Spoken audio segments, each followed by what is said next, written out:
From soft and smooth to coarse and rough, Anakin Skywalker's journey to become Darth Vader has been a rocky one. It's not easy being the scariest guy in the galaxy. Now that Obi-Wan has had his rematch, this is everything you need to know about the fall, rise, and redemption of Darth Vader. 4 decades before he walked onto Princess Leia's ship as the embodiment of the evil Empire, when audiences got their first glimpse of Darth Vader, Anakin Skywalker was born on Tatooine as the child of a slave woman named Shmi Skywalker. When the Jedi Master Qui-Gon Jinn asked Shmi about the boy's father years later, she simply told him that there wasn't one, leading Qui-Gon to deduce that Anakin had been conceived by the Force entities known as midichlorians. Though it hasn't been conclusively stated, it's heavily implied in both the film and the comics that Anakin's conception was caused by the manipulations of the Sith Lord Darth Plagueis and his apprentice Darth Sidious. Anakin showed tremendous intelligence and skill from a very young age, and was so adept at mechanics and repairs that he built the protocol droid C-3PO before he'd turned 10. He was also a skilled pod racer, making him a rarity as human reflexes were usually too slow to allow them to survive in the sport, which drew the attention of a pair of Jedi Knights. After learning about Anakin's curious parentage and testing his midichlorian count, Qui-Gon became convinced of Anakin's potential as a Jedi. With Qui-Gon's encouragement, Anakin won his freedom in a pod race and accompanied Qui-Gon and Obi-Wan to Coruscant, sadly having to leave his mother behind. Qui-Gon took Anakin before the Jedi High Council, convinced that the boy could be the chosen one who would bring balance to the Force. Masters Yoda and Mace Windu were wary of Anakin's age and his fearful demeanor, but Qui-Gon pleaded for the opportunity to train him anyway. In the Battle of Naboo, Anakin piloted a starfighter against the Trade Federation, proving that his Jedi reflexes and skill as a pilot extended beyond pod racing. After the battle was over, he discovered that Qui-Gon had been killed at the hands of Darth Maul, and Obi-Wan made a vow to train Anakin himself, in keeping with his lost master's wishes. The High Council consented, and Anakin became a Jedi Padawan. Anakin spent the next decade training as Obi-Wan's apprentice, and proved himself as an immensely skilled Jedi who also had a tendency towards recklessness. As a young man, he reconnected with then-Senator Padme Amidala on Coruscant, when he and Obi-Wan were tasked with guarding her life after an assassination attempt. We will find out who's trying to kill you, Padme. I promise you. We will not exceed our mandate, my young Padawan learner.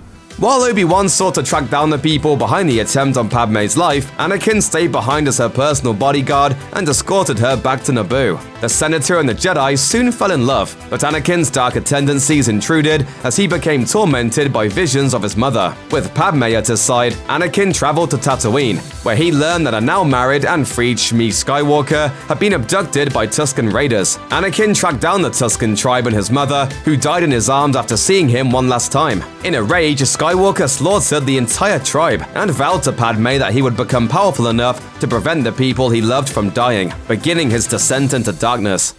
After the Tusken Raider incident, Anakin and Padme left Tatooine to rescue Obi-Wan, who'd been taken prisoner by Separatists. Unfortunately, they, like Obi-Wan, were soon captured by Separatist leader, Sith Lord and former Dracula Count Dooku, and sentenced to death in a gladiatorial arena. As they tried to fight their way out alongside the Jedi, reinforcements arrived in the form of a clone army that had been discovered by Obi-Wan. Under the leadership of Yoda and Mace Windu, they defeated the Separatists in what would become the first battle of the Clone Wars. With the battle still raging, Anakin and Obi-Wan engaged Dooku in a lightsaber duel, but Anakin's recklessness got the better of him when he tried to fight Dooku alone. The Sith defeated Anakin, cutting off Anakin's right arm before being defeated by Yoda. In the days that followed, Anakin and Padme were married in secret, with the droids C-3PO and R2-D2 serving as witnesses, because the Jedi Order forbade such romantic attachments.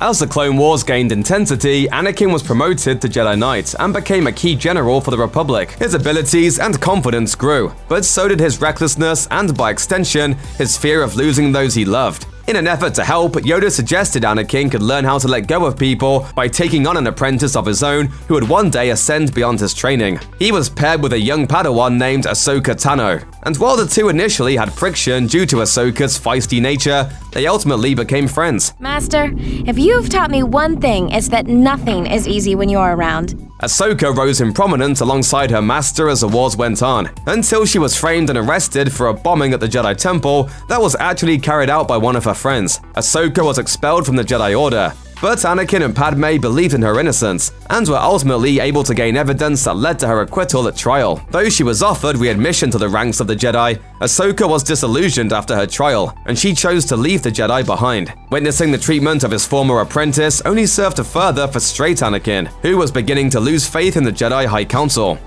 By the end of the Clone Wars, Anakin's growing abilities and his purported status as the Chosen One caught the attention of the Sith Lord Darth Sidious. Sidious was manipulating the entire war from behind the scenes, via his dual roles as a Sith and as Sheev Palpatine. Yes, that's his first name, the Chancellor of the Republic. Palpatine finally made his move on Skywalker in the waning days of the war, urging him to kill Dooku in cold blood in the midst of space above Coruscant. Anakin complied, decapitating Dooku, and Palpatine continued grooming Anakin as his agent by appointing him as his emissary to the Jedi Council. The Council submitted to the Chancellor's wishes, but they refused to grant Anakin the rank of Master, further inflaming his frustrations, though Obi-Wan continued to champion him. I have trained you since you were a small boy. I have taught you everything I know, and you have become a far greater Jedi than I could ever hope to be. Unfortunately, the denial of Anakin's knighthood, coupled with his frequent visions of Padme, who was then pregnant, dying in despair, led Palpatine to finally reveal himself to Anakin, convincing him that he could stop the death of his loved ones by using the dark side of the Force. Conflicted, Anakin first revealed that Palpatine was a Sith Lord, and then helped Palpatine kill Mace Windu in the hopes of learning how to save Padme. Though distressed by his betrayal of the Jedi, Anakin submitted himself to his new master, who in turn dubbed him Darth Vader. Palpatine dispatched Vader to the Jedi Temple as part of his Great Jedi Purge, where Vader brutally slaughtered any Force user in his path, including the children. Vader then journeyed to the fiery planet Mustafar, with Obi-Wan and Padme having learned of his betrayal following to stop him. Enraged by the idea that his old master and his wife were working together to betray him, he used the Force to choke Padme into unconsciousness, then engaged Obi-Wan in a duel. Ultimately, Obi-Wan gained the high ground in the fight, severed both of Vader's legs, and left him near a lava ditch to die. Palpatine saved his apprentice, then outfitted him in a life-preserving suit of armor, transforming him into the half-machine Vader we all know and love. Palpatine also told Vader that he'd accidentally killed Padme and their unborn child back on Mustafar. In truth, Padme had died of a broken heart, but not before secretly giving birth to Anakin's twin children, Luke and Leia, who were hidden away from him as they grew up. Vader then took his place at Palpatine's side as the Republic became the Galactic Empire, although he still harbored a desire to bring Padme back at all costs. Immediately after receiving his new robotic body armor, Darth Vader was tasked by Palpatine with his first lesson as a Sith, building a new lightsaber. But this wasn't as easy as Vader had hoped. As it turned out, he was to retrieve the lightsaber of a Jedi and corrupt its kyber crystal, turning it blood red. Eventually, Vader found Master Infilla, who had escaped Order 66's Jedi Purge due to his vow to remove himself from society as penance. After an intense battle, Vader killed the Jedi Master, stole his lightsaber, and destroyed Ambala City in the process, though the battle nearly destroyed his new armor. After bending the kyber crystal to his will, Vader presented his new red lightsaber to his master, who was pleased with the results. Using his engineering skills, Vader reconstructed and enhanced his own armor to further insulate himself from any potential weakness. After this, Vader was introduced to the Grand Inquisitor and his Inquisitors, former Jedi tasked by the Empire with hunting down and destroying any trace of the Jedi Order. Palpatine then assigned their training to Lord Vader, who began using his own pain to fuel their hatred. As they scoured the galaxy in search of lost Jedi, Vader's power only grew, and he strayed further and further from his life as Anakin Skywalker. 2 decades passed as the Empire continued to rise, and Vader continued his efforts to eradicate the remaining Jedi. He also had to deal with Palpatine's schemes to encourage his competitive nature by drafting other warriors who could serve as Vader's replacement at the Emperor's side. It was during this era that Palpatine gifted Vader a mask belonging to Momin, an ancient Sith Lord and artist, whose spirit still possessed the mask. Vader used a gateway opened by Momin to search for Padme's spirit and bring her back, but instead he found darkness as her form disintegrated before his eyes. Vader came out of the experience convinced that both Padme and Anakin Skywalker were dead, and that his past no longer mattered. As dark and heartless as ever, Darth Vader became even more enraged in his pursuits of former Jedi and Empire conquests alike. However, Vader's vision showed him one other thing: a beacon of hope in the form of an unidentified young man who would soon meet. I sense something, a presence I've not felt since... Nearly 10 years after their last encounter, Darth Vader got wind of the location of his former Jedi Master Obi-Wan Kenobi, now going by Ben. Under intelligence from the third sister, an Inquisitor and former Jedi youngling named Reva, Vader and his Inquisitors finally found Kenobi on the planet of Mapuzo. Vader tormented the small mining colony, killing everyone in his path until the Jedi revealed himself. Once he did, their rematch immediately commenced. This duel wasn't as elegant as their previous battle, as Kenobi was a bit out of practice and didn't put up much of a fight. In retaliation, Vader burned his former master in the same way that he himself had been burned on Mustafar nearly a decade earlier. Still, the rebellion helped Kenobi escape, and Vader pursued. In the chaos, Vader was betrayed by the third sister, thirsty for revenge after Anakin Skywalker's massacre at the Jedi Temple during Order 66. Vader quickly overpowered the former youngling and left her to die so that he might continue after Kenobi. Eventually, Darth Vader caught up with the Jedi and they dueled once more, this time both at full power. Although Vader first overpowered Kenobi, finally gaining the high ground, the Jedi found new strength to defeat the Sith Lord. Here, Vader acknowledged that Obi-Wan didn't kill Anakin, he did it himself. As Kenobi left, believing Anakin was truly dead, Vader was called back by the Emperor, forced to abandon his revenge. A few years later, Vader was tasked with finding a group of rebels on a ship called Ghost. After a fierce battle against the Jedi Kanan Jarrus and his apprentice Ezra Bridger on the planet Lothal, Lord Vader failed to capture this group. The Ghost crew would go on to work with Vader's former apprentice Ahsoka Tano and the Rebellion, while Vader continued to send Inquisitors after them and occasionally pursue them himself. On the ancient Sith homeworld Malachor, Ezra and Kanan eventually found the Sith Temple, where they encountered Vader once again. As the Sith Lord fought the young Jedi Master and his apprentice, Ahsoka arrived to help. It's here that she finally learned the dark truth. Anakin Skywalker didn't die at the end of the Clone Wars. He became Darth Vader. Vader attempted to convert Ahsoka, believing that the Emperor would forgive her treason if she gave up other Jedi and the rebels. But Ahsoka refused. Then you will die. As the Sith Temple collapsed around them, Vader and Ahsoka continued to duel until Ahsoka miraculously escaped, leaving Vader defeated and alone once more. Imperial scientists and engineers, including Galen Erso and Orson Krennic, worked hard to build a superweapon capable of destroying entire planets, the Death Star. But Erso was secretly a rebel sympathizer who leaked the Death Star's weakness to his daughter, Jyn, and a group of rebels. After testing the Death Star on the moon of Jeddah, Krennic was sent to Darth Vader's fortress on Mustafar. You seem unsettled. Vader reminded Krennic that the Death Star was not officially supposed to exist, and that he should be careful. The rebels soon attacked the planet Scarif, where the plans for the Death Star were being kept, forcing the Empire to act swiftly. The Empire used the Death Star to destroy the rebels on the ground, along with Krennic. But the plans were transmitted to a nearby rebel ship, which Vader had secretly invaded. The Death Star plans escaped on the Tantive V4, which, unbeknownst to Vader, also housed his own long-lost daughter, Leia. The rebellion's unexpected advantage forced Vader to pursue the rebels. He managed to capture Princess Leia, who sent a message to Obi-Wan Kenobi on Tatooine before her capture.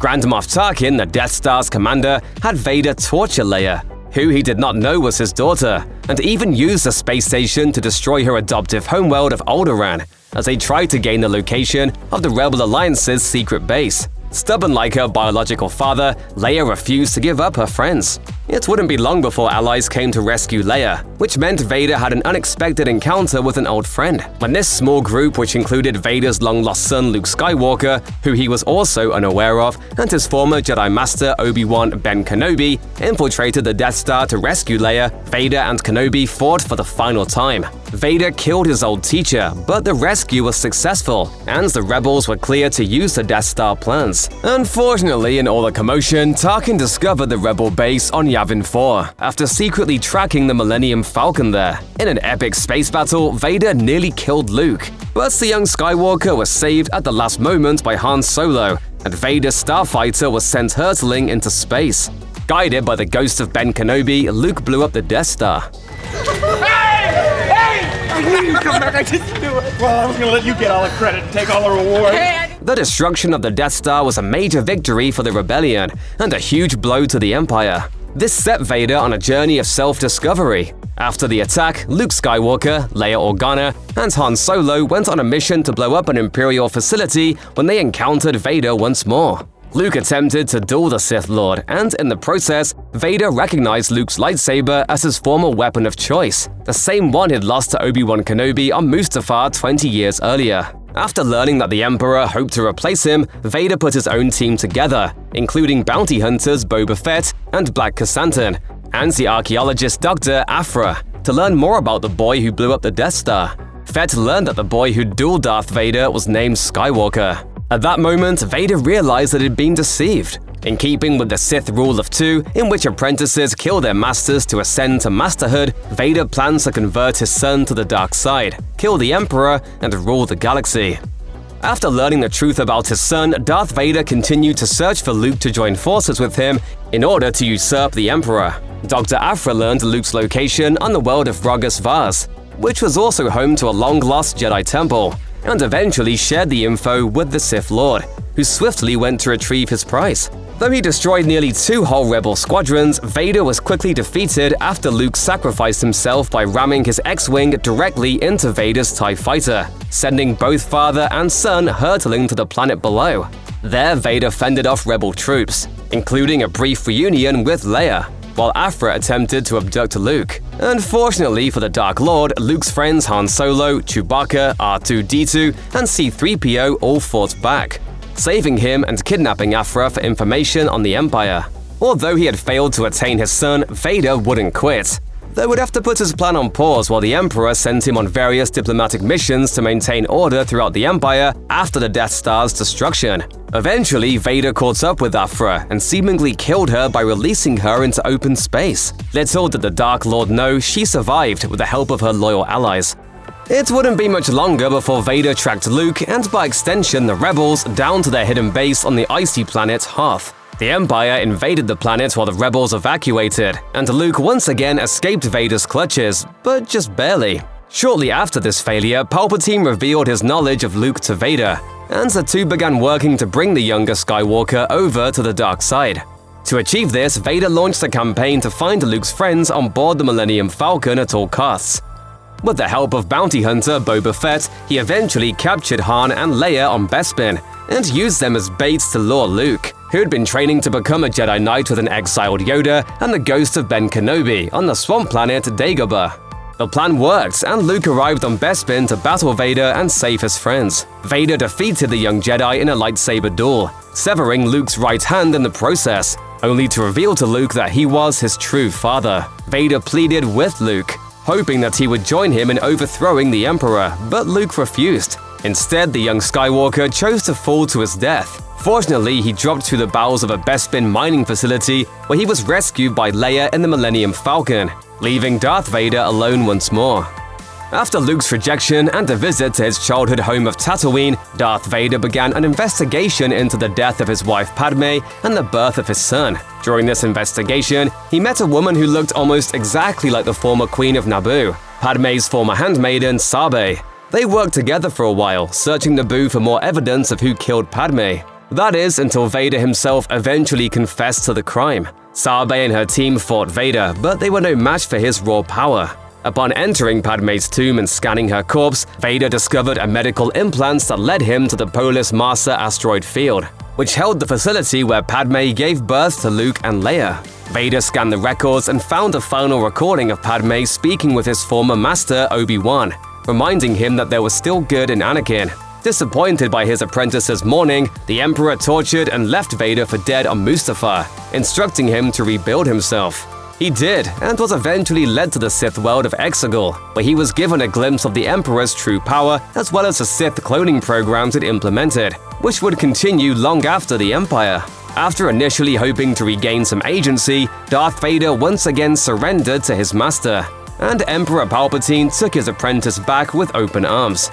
After seeing the Emperor's true power on Exegol, Darth Vader abandoned his dreams of Luke becoming his apprentice, believing Palpatine was too powerful to overcome. Instead, Vader decided to kill his son and continued to pursue him as he enforced the Empire's will across the universe. After the frozen and carbonized Han Solo was stolen from the Empire, Vader sought to retrieve him. believing that Luke would eventually return for his friend. Arriving at an auction for Solo, Vader learned that Crimson Dawn, a criminal organization once run by Darth Maul, now run by Solo's old flame, Kira, was selling the rebel smuggler. Upon attaining Solo, Vader encountered his son once more in an aerial battle, one that ended with Vader's TIE fighter crashing once again. Here, Luke even considered killing his father, ending the threat of Darth Vader for good, but he decided against it, still reeling from their previous encounter. Vader then continued to faithfully serve the Empire by hunting down and destroying the agents of Crimson Dawn. On his mission to end Crimson Dawn, he once again encountered Sabe, who led him to a colony of former Tatooine slaves on the world of Gabrador III, but only after revealing that she knew the truth about Anakin Skywalker. On that planet, Vader met two of his childhood friends from Tatooine, Kitster and Wald. Before the planned completion of the second Death Star, Palpatine planned to use a new super weapon as bait to ensnare and defeat the rebellion, all while using it to lure Luke Skywalker to the battle station. Luke re-emerged on Endor, where he surrendered to Vader. Luke was fully determined to redeem his father, just as Vader was once again determined to convert his son. Vader brought Luke before the Emperor, who attempted to provoke anger in him by revealing his plan to trap the rebels. After all, anger leads to the dark side. This sparked a final duel between Darth Vader and his son, and during the fight, Vader sensed in his son's mind that he had a sister, Vader's second child. Using this knowledge, Vader drew Luke's anger out, and Luke defeated Vader with force. But seconds before killing his father, Luke realized he was becoming just like Vader, so he tossed his weapon aside, refusing to join the dark side. Enraged, Palpatine retaliated with Force lightning. Watching his son die in agony, Vader reclaimed the good part of himself that Padme once spoke of and threw his master down the course shaft of the Death Star, seemingly killing him. Gravely injured by Palpatine, Darth Vader didn't have much longer to live. But with his dying breath, Anakin Skywalker returned to the light, assuring his son that he was right all along. The Rebels' victory at the second Death Star marked the beginning of the end for the Galactic Empire. Vader's legacy as a dark side legend lived on, however, and took root again in the form of his grandson, Leia and Han's kid, Ben Solo. Ben caught the eye of Snoke, a powerful dark side user and scholar who sensed the dark side potential in the Skywalker bloodline, and he sought to cultivate it within Ben. He succeeded, and Ben Solo rose up against his uncle, Jedi Master Luke Skywalker, ending Luke's attempt to rebuild the Jedi Order. When he finally turned to the dark side, Ben Solo changed his name to Kylo Ren and vowed to finish Vader's mission to eradicate the Jedi. He even acquired Vader's old helmet, which had been partially burned in his funeral pyre. Kylo Ren's quest to further his grandfather's legacy had dire consequences. Spurred on by Snoke, he helped the Empire-like First Order develop a Death Star-esque superweapon known as Starkiller Base. Although it was destroyed by a band of rebels who dubbed themselves the Resistance, that victory came with horrific loss of life, including the death of Han Solo, murdered by Kylo himself. Kylo then pursued the Resistance across the galaxy before a final showdown with his old master, Luke Skywalker, or at least a force-fueled apparition he believed to be Luke. Their battle was just a ruse meant to give the First Order's enemies time to flee, and although Kylo was unable to defeat Luke in person, the effort it took to project his presence ultimately ended Skywalker's presence on the physical plane. Kylo's campaign of terror finally ended on Exegol, where he tracked a cloned Palpatine and faced off against him alongside the budding Jedi known as Rey, who, in a last-minute twist, turned out to be the old Emperor's secret granddaughter. Realizing too late that it had been led horribly astray, Kylo helped Rey defeat Palpatine, sacrificing himself in the process and adding one final parallel to Vader's portion of the Skywalker saga. Check out one of our newest videos right here, plus even more Looper videos about Star Wars are coming soon. Subscribe to our YouTube channel and hit the bell so you don't miss a single one.